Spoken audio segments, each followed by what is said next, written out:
Carla tentou emagrecer 12 vezes. E olha que não estou exagerando. 12 vezes. Academia, dieta, personal trainer, apps de saúde. Ela sentia aquela chama acesa no peito naquelas primeiras semanas.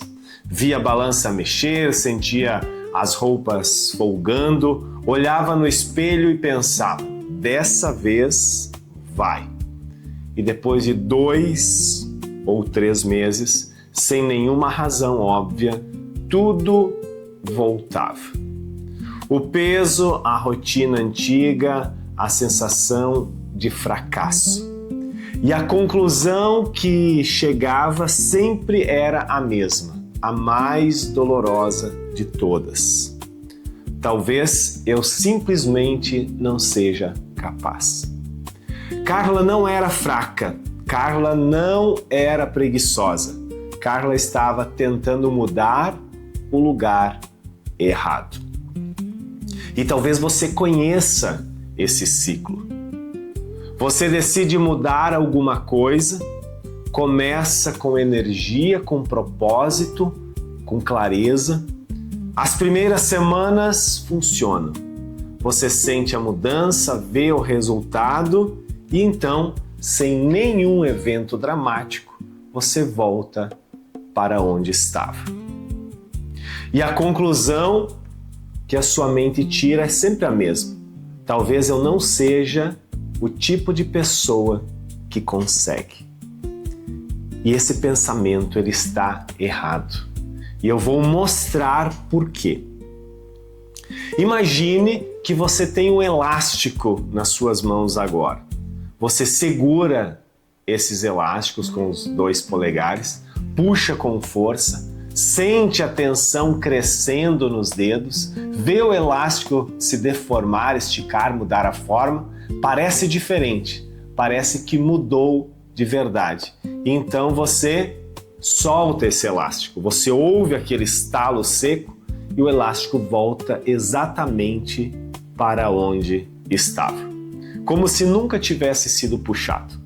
Como se todo o esforço não tivesse acontecido. Isso é o que acontece com a maioria das tentativas de mudança. Você estica o comportamento, cria academia, dieta, rotina nova ou hábito diferente, mas o elástico interno continua o mesmo. E quando a pressão diminui, quando o cansaço bate, quando a motivação some, quando a vida interrompe, tudo volta.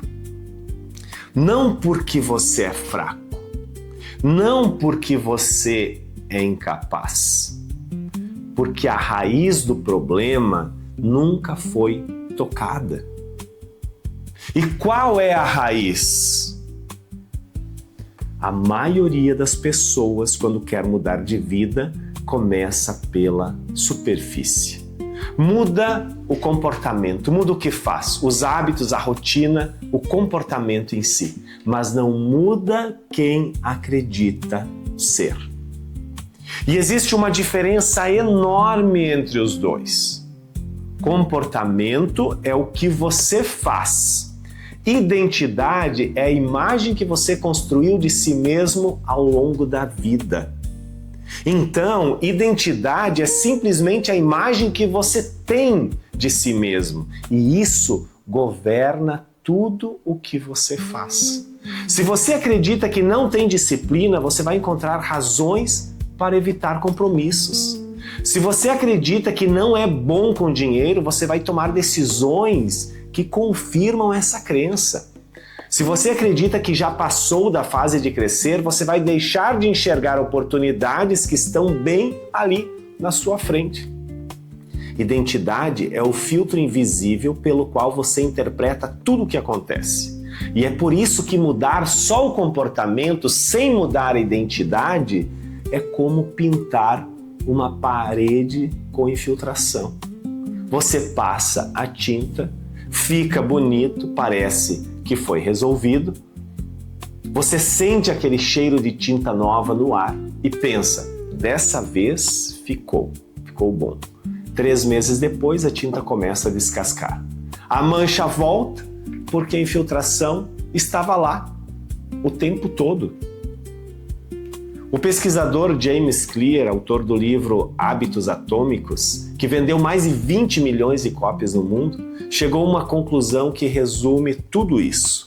Cada ação que você toma é um voto para o tipo de pessoa que você acredita ser. Não são as ações isoladas que mudam uma vida, é a identidade por trás das ações. Vamos voltar a Carla e colocar ao lado dela alguém chamado Paulo. Os dois querem criar o hábito de se exercitar. Os dois começam na mesma segunda-feira. Os dois vão para a academia. Alguém oferece um pedaço de bolo para Carla na quinta-feira e ela diz: "Não, obrigada, estou tentando não comer açúcar." E Paulo diz: "Não, obrigado, eu não como açúcar." A diferença entre as duas respostas é de apenas 3 palavras, mas são 2 mundos completamente diferentes. Carla está tentando mudar o comportamento. Paulo mudou a identidade. Carla se vê como alguém que está tentando. Paulo se vê como alguém que é. E quando a identidade muda o comportamento, não precisa mais de força de vontade. Ele simplesmente acontece.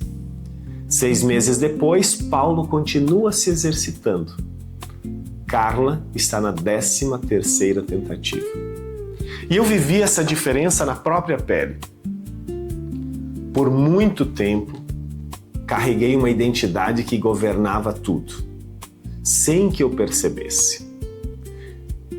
Eu me via como alguém insignificante, alguém que não era de palco, alguém que ficava nos bastidores, alguém que preferia não ser exposto. Me via como um magrelo feio, acreditava que as pessoas não me notavam, pensava até que não conseguiria me casar e construir uma família, porque nenhuma mulher iria me querer. E não era algo que eu dizia em voz alta, era uma crença silenciosa que vivia dentro de mim e que filtrava cada escolha que eu fazia. Toda vez que aparecia uma oportunidade de me expor, falar em público, liderar uma conversa ou ocupar um espaço, meu corpo dava um sinal. Aquele frio no estômago, aquela voz que dizia: "Isso não é para você." E eu simplesmente obedeci. Não por preguiça, não por falta de ambição, porque minha identidade dizia que era assim. E você age de acordo com quem você acredita ser. Eu tentei criar hábitos de exposição, li livros sobre comunicação, assisti cursos, pratiquei, fui a palestras e toda vez, principalmente no início, o elástico, quando soltava, ele voltava. Porque eu estava mudando o comportamento sem mudar a identidade. E a mudança veio num momento específico. Não foi um livro, não foi um curso. Foi quando parei de verdade e me perguntei: quem mesmo eu decidi ser? Não quem eu era, não quem eu achava que era, quem eu decidia ser. E naquele momento tomei uma decisão diferente de todas as anteriores. Deixei de ser, na minha própria cabeça, alguém que não era de palco, alguém que era insignificante, e passei a ser alguém que estava aprendendo a ir para o palco, alguém que as pessoas gostavam de conversar e estar na minha presença. Uma mudança pequena de perspectiva, mas que mudou o elástico por dentro. E a partir dali, o comportamento não precisou mais de força de vontade. Estava alinhado com quem eu havia decidido ser. Hoje, falar em público é um dos meus negócios. Palestras, treinamentos, formações. Casei com uma mulher linda, maravilhosa. E não foi porque o talento apareceu ou a beleza surgiu da noite para o dia. Foi porque a identidade mudou. A forma como eu me enxergava mudou. Nos vídeos anteriores falamos sobre decisão consciente, mas existe uma camada mais profunda que quase ninguém considera. Decidir quem você vai ser, não apenas o que vai fazer. Quando a decisão chega só ao comportamento, o elástico puxa e volta. Mas quando a decisão chega a nível de identidade, o comportamento segue naturalmente. E funciona assim. Cada vez que você age de forma coerente com a pessoa que decidiu se tornar, você deposita um voto. Um voto pequeno, invisível, que parece insignificante, mas que acumula. E com o tempo, a maioria dos seus votos começa a dizer a mesma coisa. Eu sou o tipo de pessoa que constrói. Quando essa crença se instala de verdade, não como aspiração, mas como certeza, você para de precisar de motivação para agir. Você age porque é quem você é. E o exercício desse vídeo é diferente dos anteriores. Eu quero sugerir para você ter uma conversa. Isso mesmo. Hoje, ou essa semana, pensa em alguém da sua vida. Um parceiro, uma amiga, um amigo, alguém em quem você confia e gosta. E faz uma pergunta simples. Como você me descreveria em uma frase? Veja bem, não é o que você faz, é quem você é. E a resposta dessa pessoa vai revelar a identidade que você projeta para o mundo. E a pergunta mais importante vem depois. Essa identidade é a que eu escolhi ou a que foi formado sem que eu percebesse? Se a resposta te surpreender, se você não se reconhecer no que a pessoa descreveu, esse é o dado mais valioso que você vai receber hoje. Porque o que não é visto não pode ser mudado. E o que foi visto pode ser decidido. E se esse vídeo tocou em algo, se a história de Carla se pareceu com a sua, se a metáfora do elástico fez sentido, eu quero te pedir duas coisas. A primeira, para você compartilhar esse vídeo com alguém. Não qualquer pessoa, alguém que você conhece, que está nesse ciclo de tentar, recuar, tentar de novo. Alguém que pode se beneficiar de entender que o problema não é falta de força de vontade. Às vezes a pessoa certa, ouvindo a coisa certa, no momento certo, muda tudo. E a segunda coisa que eu quero te pedir é para você se inscrever no canal. Porque o que estamos construindo aqui não é uma coleção de vídeos soltos, não é. É um caminho, um elemento de cada vez. E no próximo vídeo nós vamos entrar em algo que completa tudo o que nós vimos até agora. Por que tanta gente que já decidiu, que já sabe quem quer ser, ainda não está onde poderia estar? E a resposta dessa pergunta não é o que você imagina. Nos vemos lá.